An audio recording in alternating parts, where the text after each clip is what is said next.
Starting with COVID. Our COVID-19 BA.5 wave appears to have crested in King County. Our reported cases have been slowly declining since late May, although they do remain higher than all past peaks, except the Omicron wave, when you consider unreported cases, which are particularly high in the current outbreak. Our surveillance trends are consistent with data from our wastewater monitoring program, which is available on the CDC website, which also shows a decrease in virus in wastewater.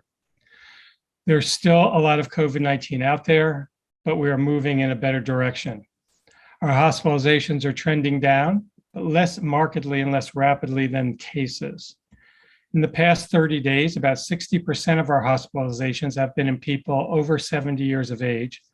28% have been in adults between 20 and 59 years of age, and only 6% in people under 20 years of age.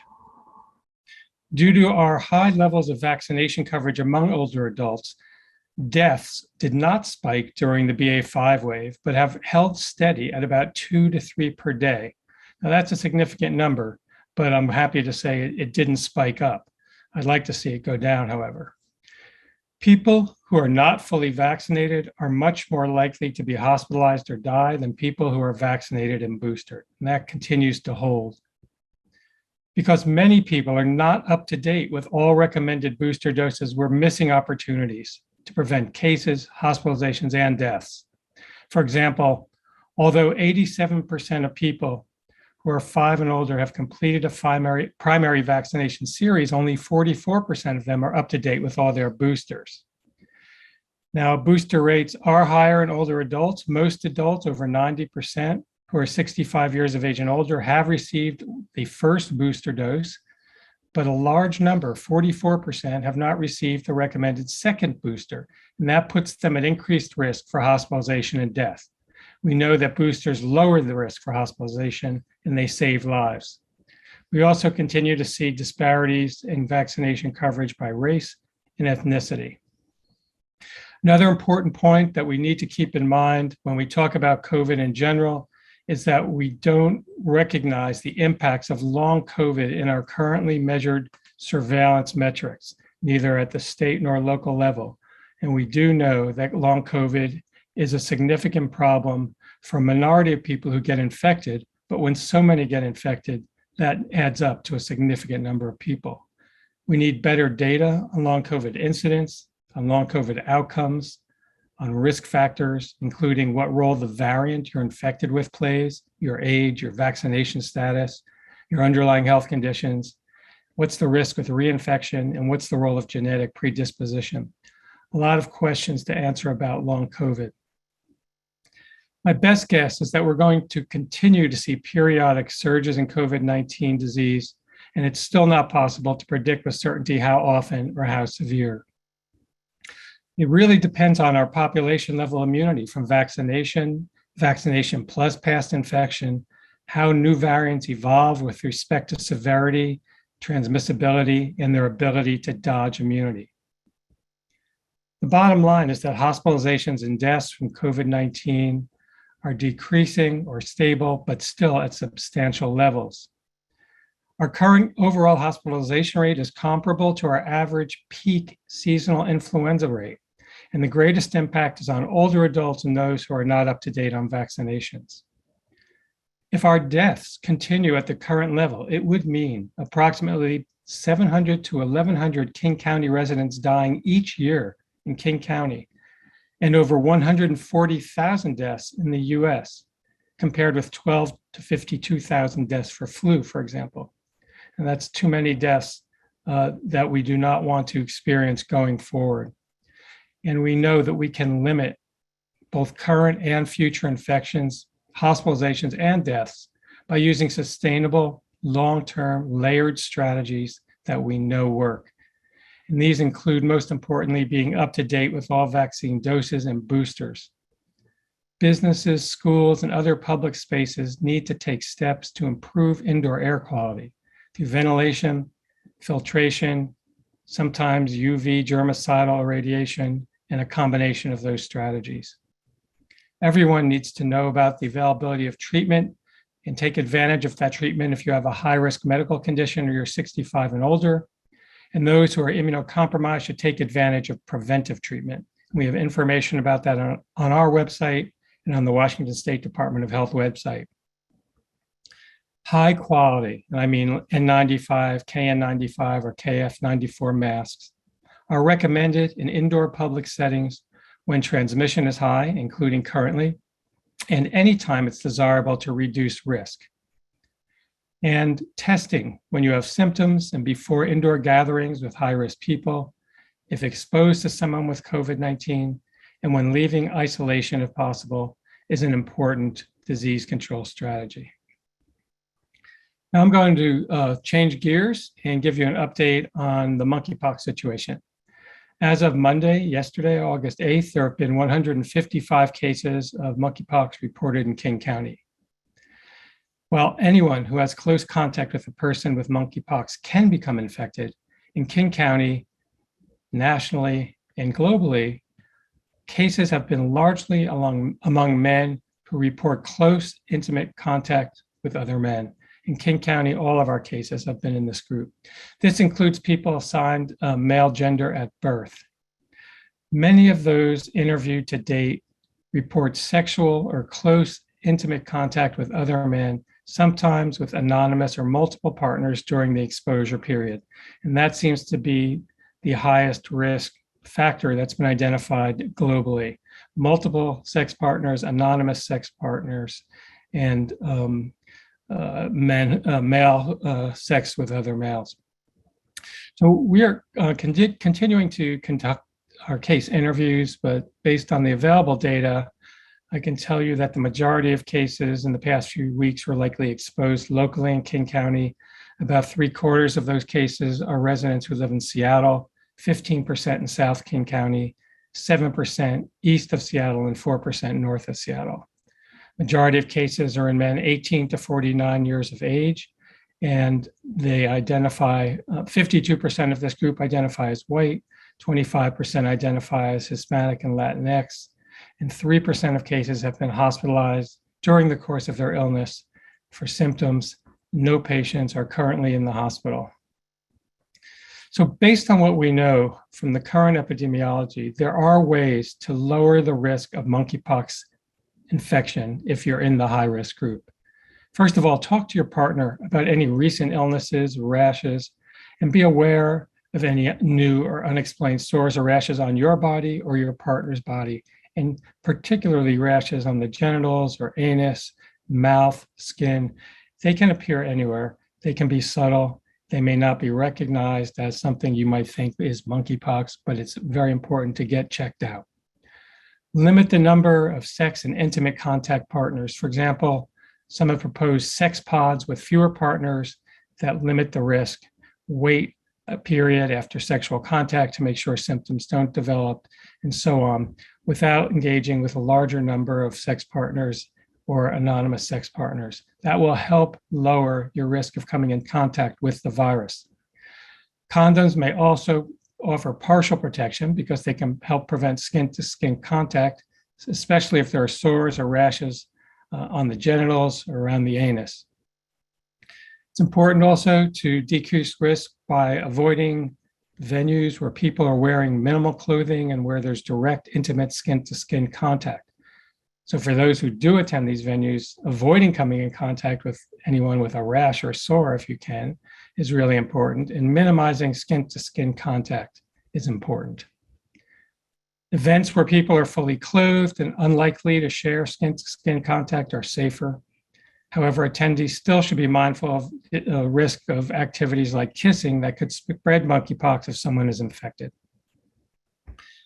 If you do develop a new unexplained rash or lesions on any part of the body, cover them with clothing or bandages, avoid sex and other close intimate contact, and get checked out by your healthcare provider. I want to switch and talk a little about vaccination. Our supply of vaccines to prevent infection from monkeypox are extremely limited. We have not received enough vaccine to reach all those who may be at high risk.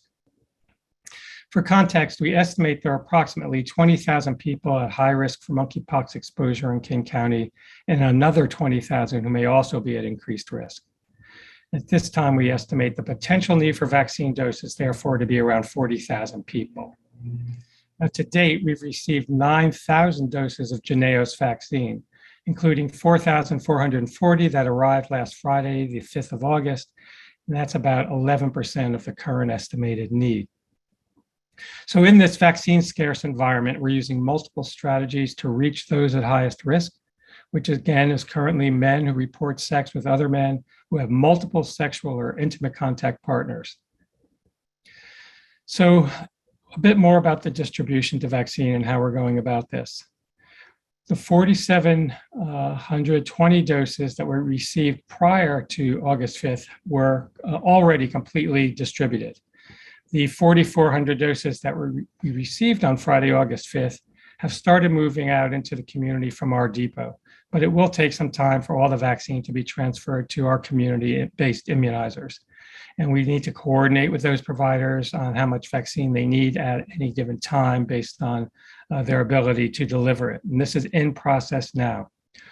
We're distributing about a third of the vaccine to community-based providers who already care for people at high risk based on the current epidemiology, which I described.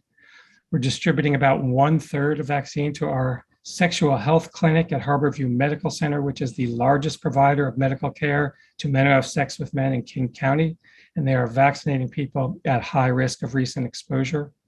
And we're also facilitating additional access points in partnership with healthcare partners, community-based organizations, and businesses that have connections and interest in reaching those who may have less access to traditional healthcare providers, and particularly providing weekend access to these folks.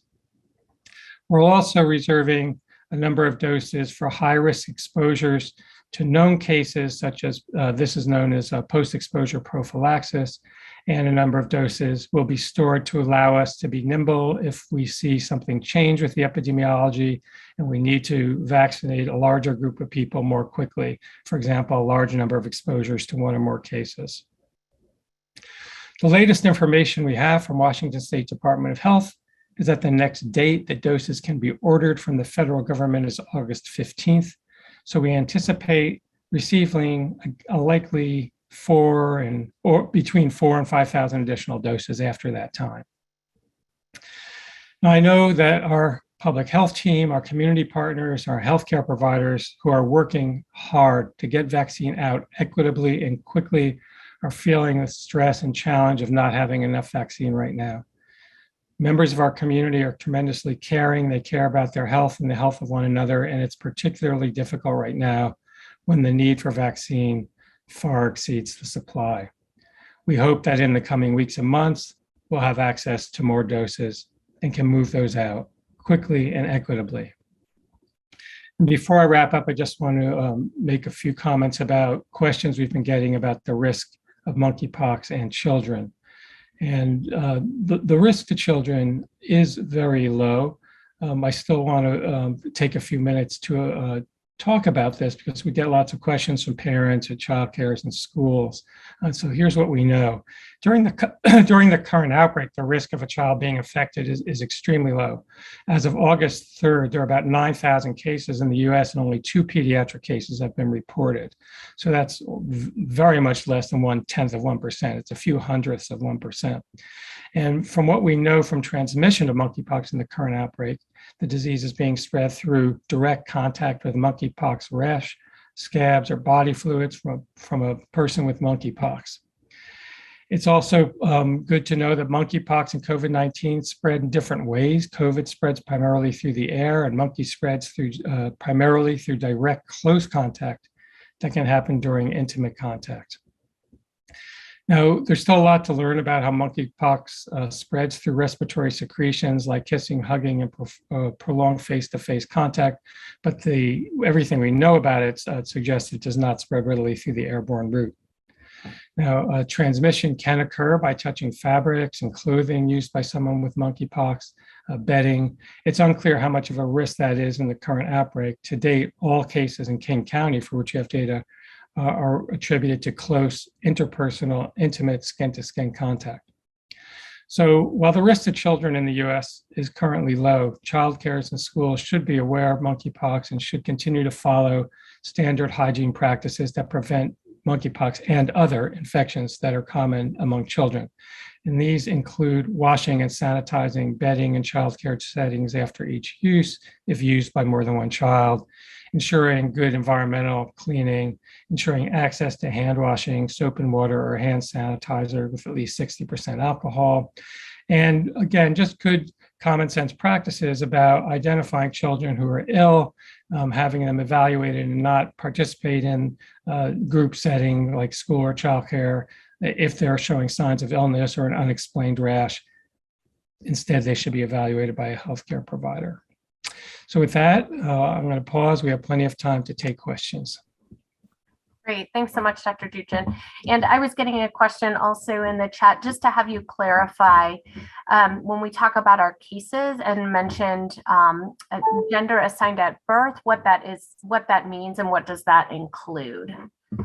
Yeah, so gender assigned at birth. So the group that's being impacted by monkeypox currently are men who have sex with men, particularly men who have sex with large numbers of others, and who have anonymous sex partners. And this includes people who were identified at birth as gender male, but may identify differently currently. So that could include, for example, transgender people.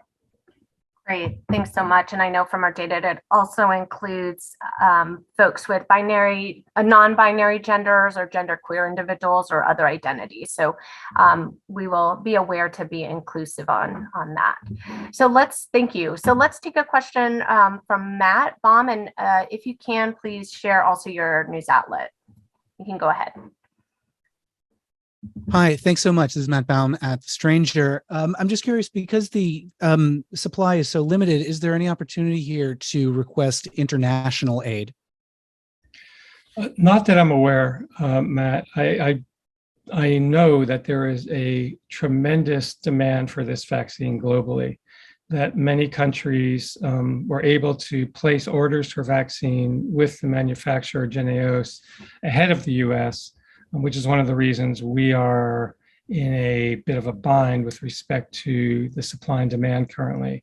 But through my discussions with partners at the state, local, and federal level, I have not heard any talk or heard of any opportunities to receive vaccine from other countries. Thanks. We can take a question from KUW. It looks like it may be Paige. Hi there. Thanks for taking our questions, Doctor. I'm wondering first about the prevention tactics. If I'm high risk, but I'm already not having sex with multiple partners, how concerned should I be about being out in public? We have numerous community spaces, nightclubs, et cetera, where at-risk populations regularly gather, and people not at risk are in those spaces, dancing, meeting people. So I'm wondering what advice you have, if you could elaborate on your advice outside of limiting sexual partners. So thank you for your question. The disease spreads primarily through skin-to-skin contact, but can also spread through prolonged face-to-face contact through respiratory droplets. Those are the main ways that the disease spreads. It can also spread through contact with contaminated objects and clothing. So if you can avoid that close, intimate skin-to-skin contact with people who are known to have monkeypox, or known to be at high risk, or populations known to be at high risk, that's going to be the most effective prevention measure. Just interrupting that physical opportunity for the virus to move from one person to the next. Now, in King County, we have about 2% of the cases nationally. We do not have a giant outbreak, but we do have a real outbreak, and it's a real important outbreak, and it's something that we're taking extremely seriously. But I think that everyone needs to understand the environment in which they're in, the likelihood that other people in that environment would be in the high risk group. In other words, people who have large numbers of sexual partners, men who have sex with men who have large numbers of sexual partners. And if in that environment, if you choose to be in that environment, just taking steps to minimize your risk through limiting or avoiding close skin to skin or contact primarily, and avoiding respiratory close, very close, prolonged respiratory contact. Now that's defined by CDC as several hours, so it's not casual contact. So again, right now, the main risk factor that we're identifying in our cases are men who have had known contact with multiple other men, intimate contact, sexual contact, and that's the way the disease is spreading. And that's where the bulk of our prevention efforts need to go, and helping those high-risk groups understand what they can do to limit their risk by decreasing those high-risk contacts and by getting vaccine out to the people at the highest risk. And as we get more vaccine, sequentially offering it to people at somewhat lower risk. Great. And we'll try and go through all the first questions that we have. And if there's time, then we can allow for follow-up. So let's take a question from Andy Ingelston. You can go ahead. Great. Thank you so much for taking our questions today. So I know that public health has said that, and I'm sorry, I'm with Crosscut for this piece. I wonder if public health is planning to reach out to communities that are higher risk that you've noted. So for instance, are you planning to set up clinics at bathhouses? Are you going to set up a clinic in homeless encampments to reduce those barriers of getting the vaccine to those at-risk communities? Absolutely. That is a key part of our strategy to work with community partners, including bathhouse operators and other organizations who advocate for and can represent the interests of the people who are currently being most impacted, working with them to understand what are the best venues for delivering vaccine, the best providers, the best ways to get access to those highest risk groups. So that is actively going on currently.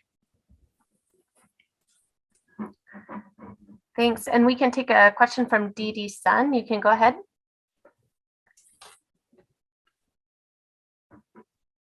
Hi, Dr. Duchin. I have a question about the Biden administration's plan to stretch the limited vaccine supply.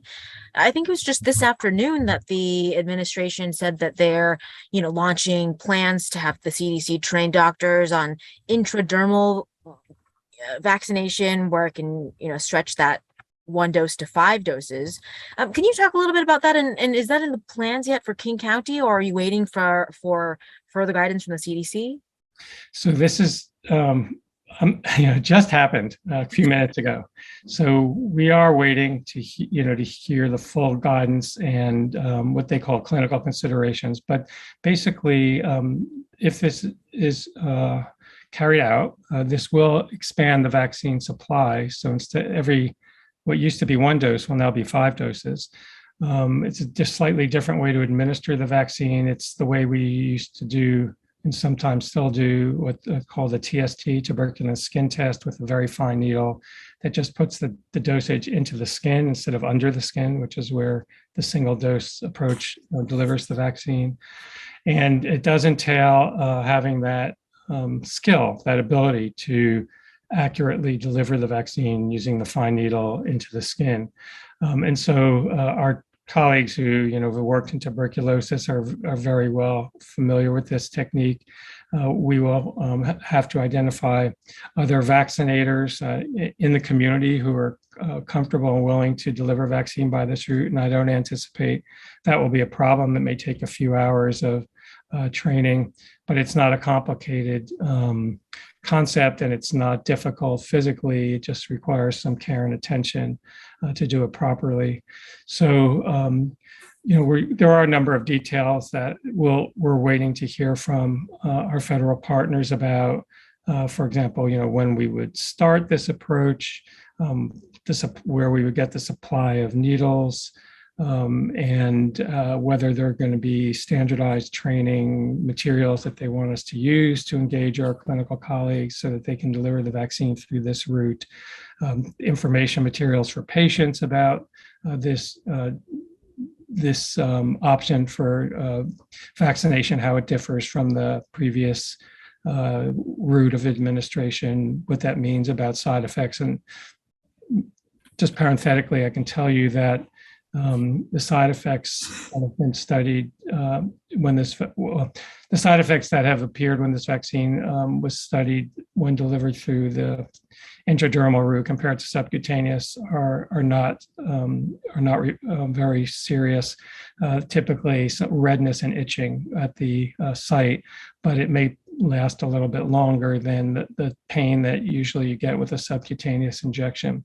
So local side effects, redness, itching, but that can last for a bit. But this is an example of the type of information that we want to share with the community who are going to receive the vaccine so they know what to expect. So yes, we're anxiously awaiting further guidance on this late-breaking development from both the FDA and particularly from the CDC, who is our main partner in providing vaccine administration standards, both to local health and to the community. So I anticipate over the next few days, we'll be getting more information about that. And then if this is rolling out the way it's been reported in the media that it's going to roll out, we'll be recruiting and working with clinical healthcare providers in the community to ensure that they're able and willing to deliver vaccine through this new administration route, and then delivering it to them to be able to vaccinate 5 times as many people as we would have otherwise. So just to clarify, not that clearly wouldn't happen by the pop-up clinic this weekend, right?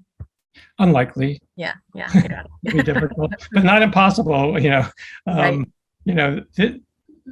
The world has been very unpredictable. My world has been very unpredictable for the last 2.5 years. And I hesitate to say anything with certainty, but I would doubt that we'd be able to pivot to this new sort of way of doing things as early as this weekend. But I would not say it's out of the question. Thank you, Dr. Duchin. Thank you. Let's take a question from Brady, it looks like from King 5 News.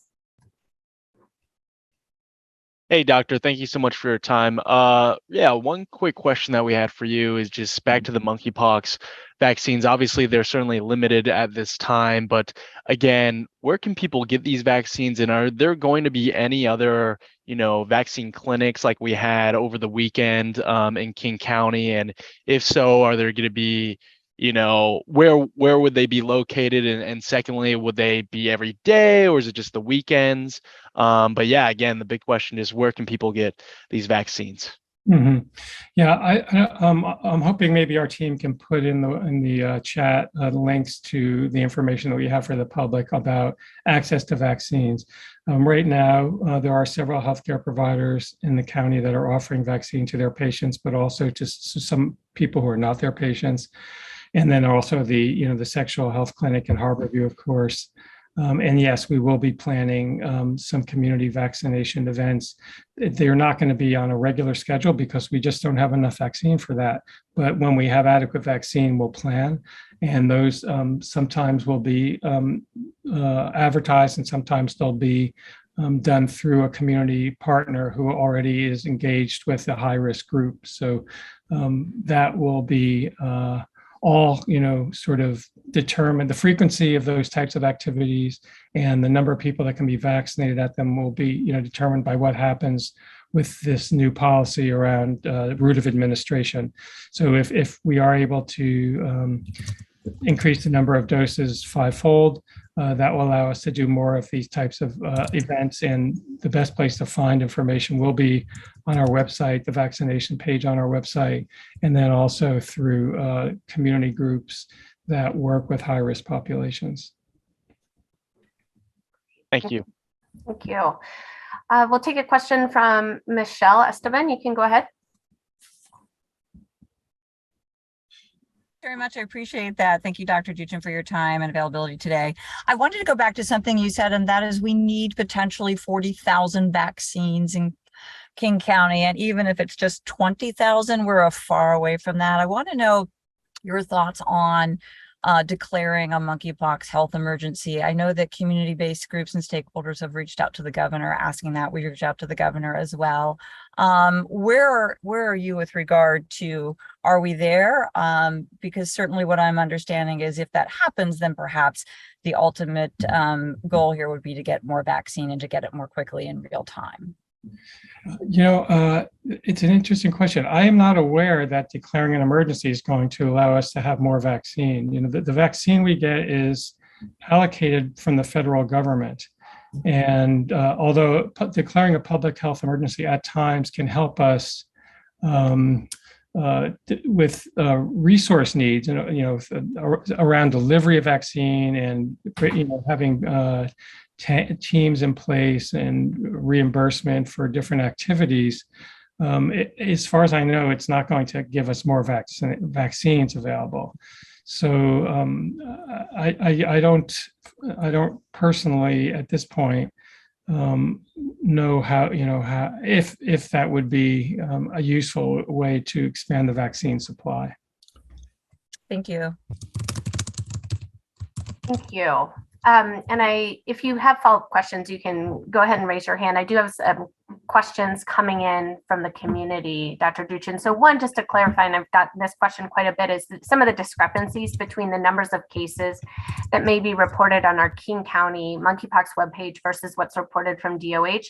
And I know from what I know, it has to do with a website update timing. So we update our cases every day at 1 o'clock. So sometimes DOH's numbers may be updated a little bit earlier, a little bit later than that. And I know because when we were doing this briefing, our website just got updated with new numbers. You can check that out. I believe now our update is up to 183 cases. But again, we just updated that. So for your news coverage, you can look at our daily case count that gets updated at 1 o'clock. But again, it has to do with website updates and when that data gets updated to DOH and us. So just a clarification, but anything else you wanted to add on that? No, that was perfect. Thank you. Okay, great. And then a question about zoonotic disease. So we know that some of the earlier outbreaks that were not in this recent outbreak, we saw transmission via animals and infected animals, but a good question here about, are there any confirmed cases of transmission due to contact with infected animals that you know of in this outbreak overall? Is there any preparation around that or concern that this outbreak could move more towards a zoonotic outbreak as well?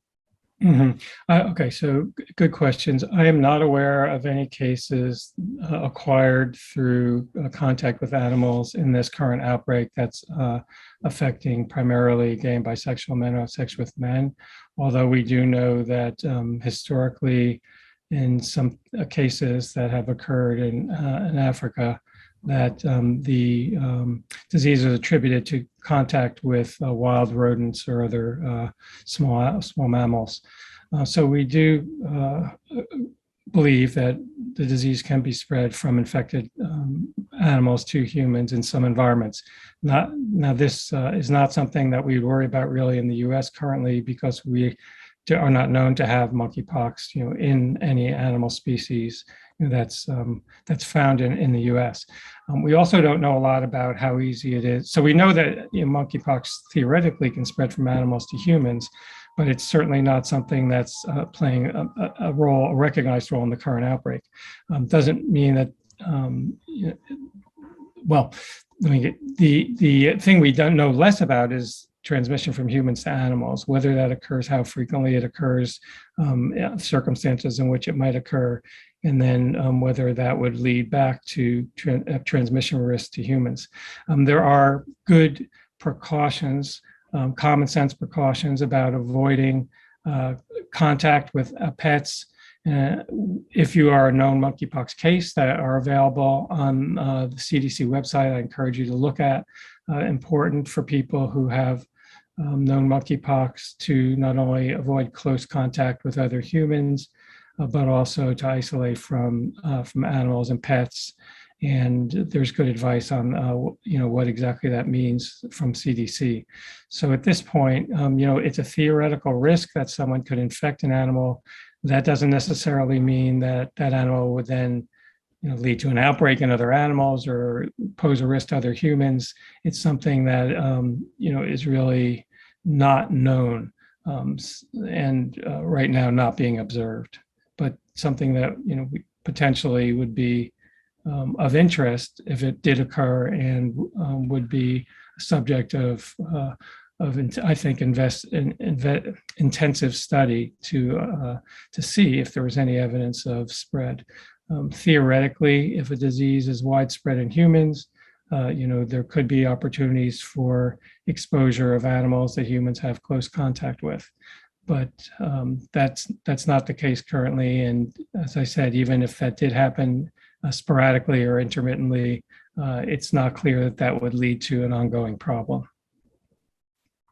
Thank you.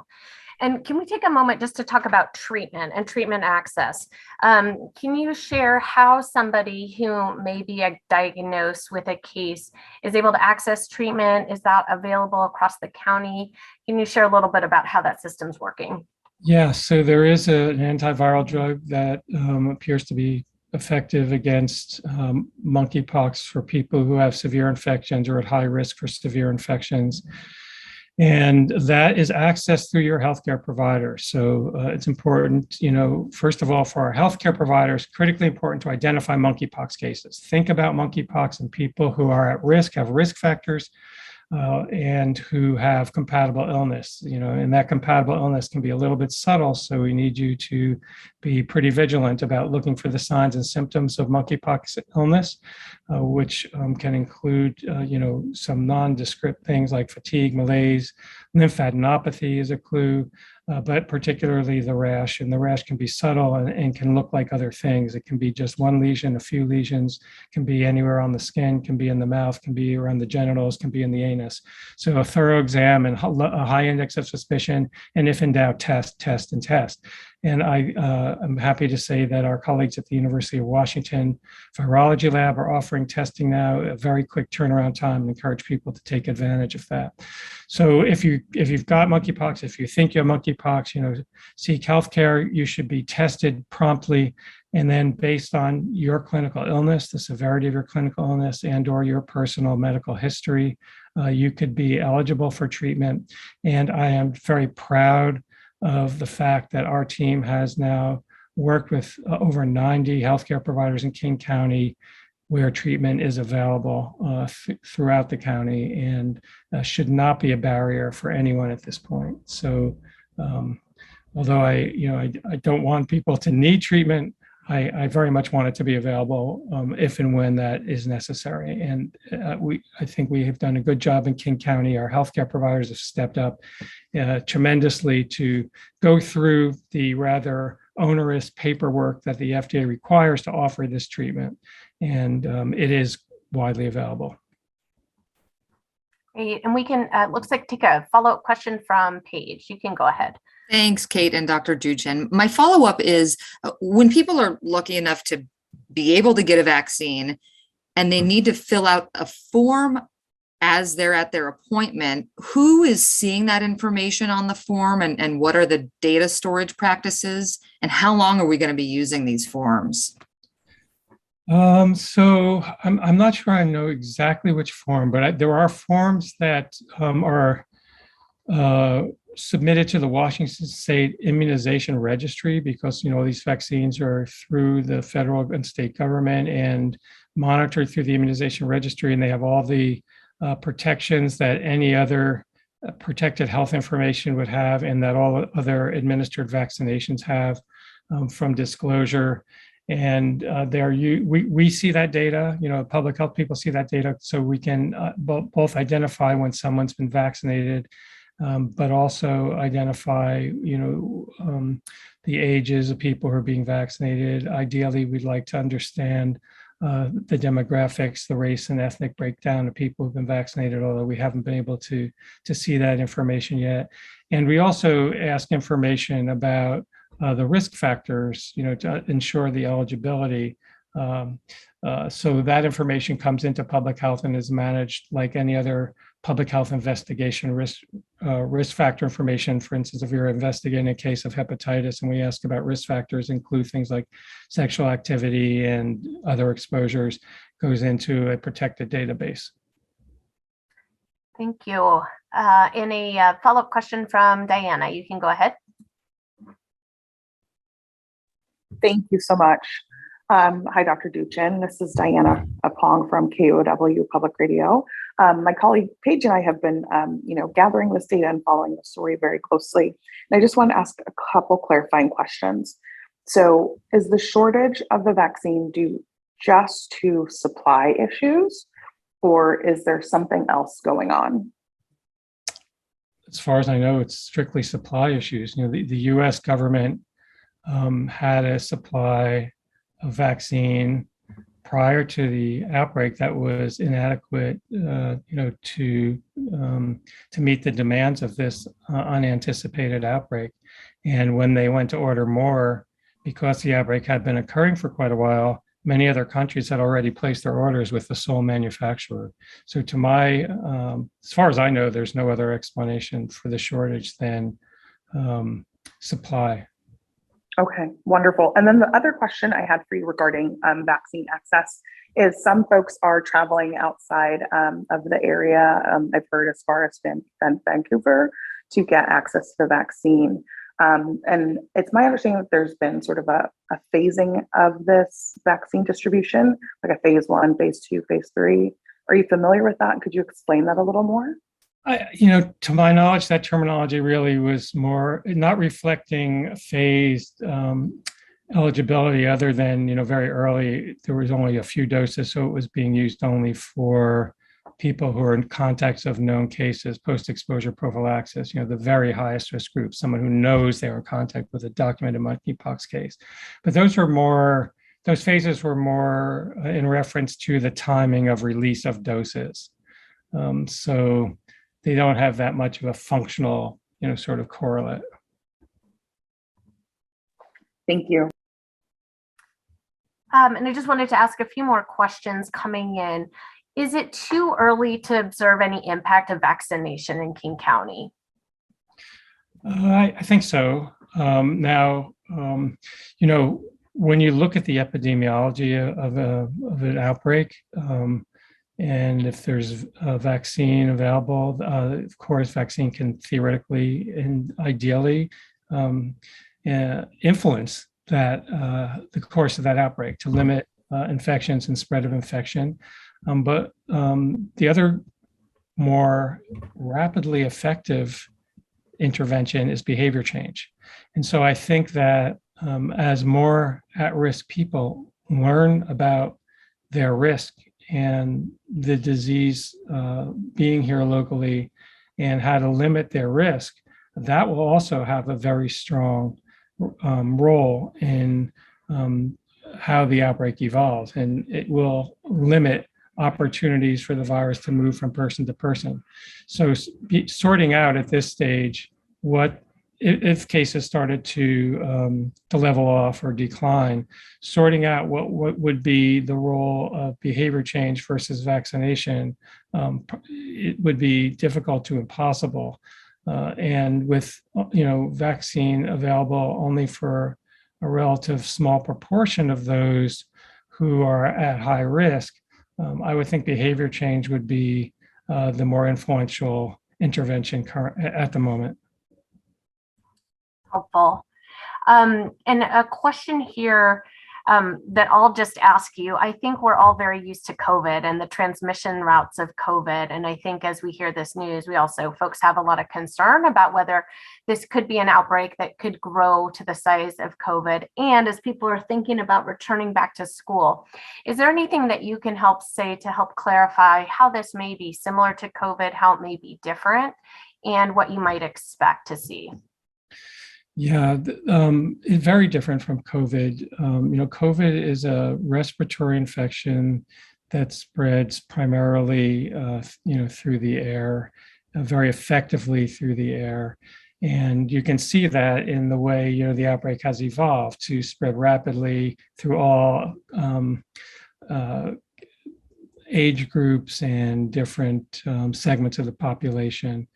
And monkeypox, on the other hand, is a much more slowly moving infection that needs close, intimate contact, primarily skin-to-skin contact or contact with the bedding or other, clothing of an infected patient.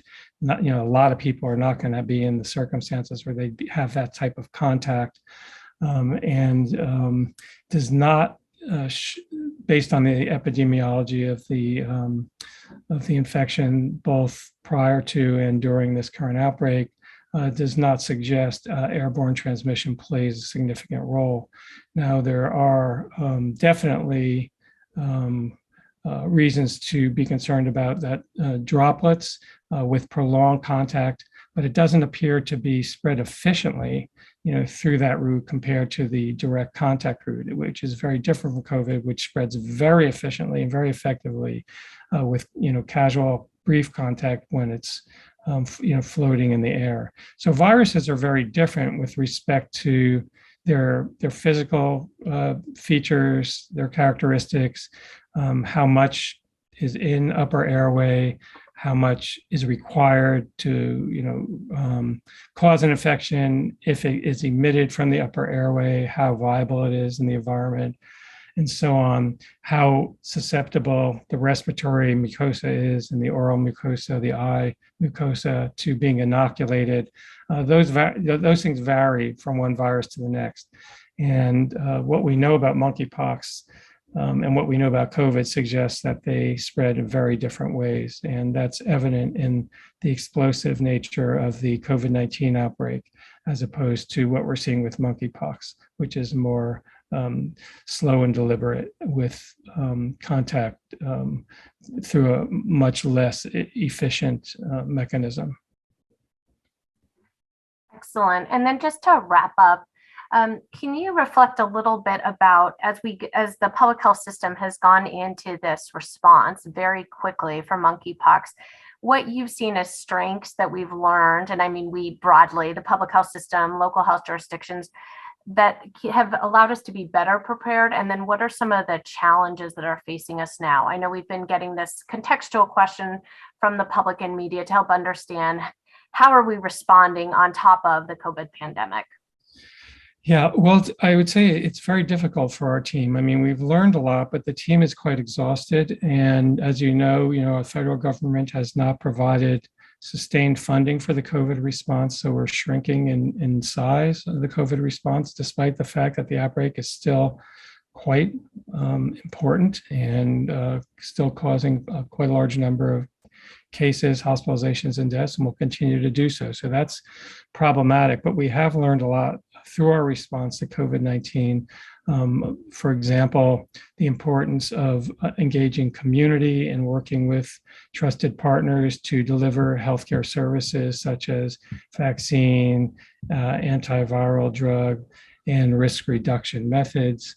The partnerships we built to basically move vaccine out, the systems, the information systems that we've built to sort of allow us to track the administration and delivery of vaccinations, both in bulk as they move from one facility to the next, but also into individuals and get those into our vaccine information systems. We have lots of experience both in the community and in the department with rapid reporting of infectious diseases. Our laboratory colleagues, for example, at the University of Washington, also now being able to get their test for monkeypox up and running so very quickly compared to what we went through with COVID, based on lessons learned from COVID, and the critical importance of testing, widespread testing, to make sure that we're not missing cases and understand the true extent of an outbreak. All these are really great lessons that we've learned, and some of which are being applied currently. Some of the challenges, again, are around lack of preparedness with respect to investment in adequate supplies and of vaccinations. The research end of things, could have been more robust and should be more robust going forward with respect to understanding the effectiveness and best ways to use vaccines. We probably should have had better protocols nationally for an unanticipated sort of event like this. But I think the fact that it's coming on top of the COVID-19 pandemic is just something that is hard to anticipate. Two unprecedented, emerging outbreaks occurring simultaneously. But I think this may be something that we're going to be seeing more frequently, just based on the emergence of the pace of emergence of infectious diseases for a number of reasons that's happening. We've also developed really good communications channels through social media and community partners to get information out to people, which has been a tremendous learning and benefit, I think, from COVID-19 that we're taking advantage of here during the monkeypox outbreak.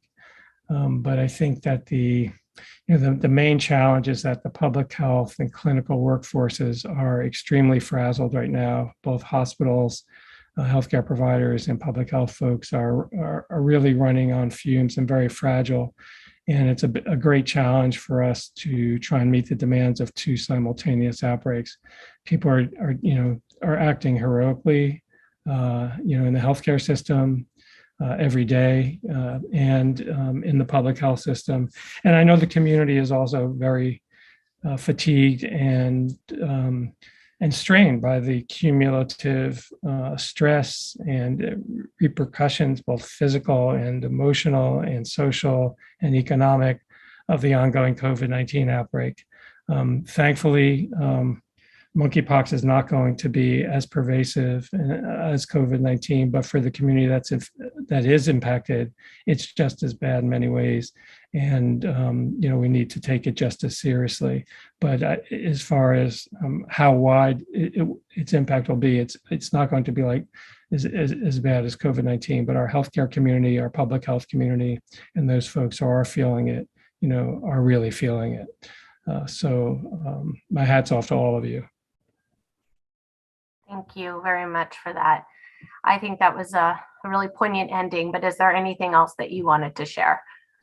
Just thank you again to our media partners for sticking with us for this now and going into 3 years of outbreak response, and now a double simultaneous outbreak response. The messaging is complex, it's nuanced, it's changing, it's frustrating for all of us. And having careful reporting from you is really a tremendous service to our community. So thank you for doing that.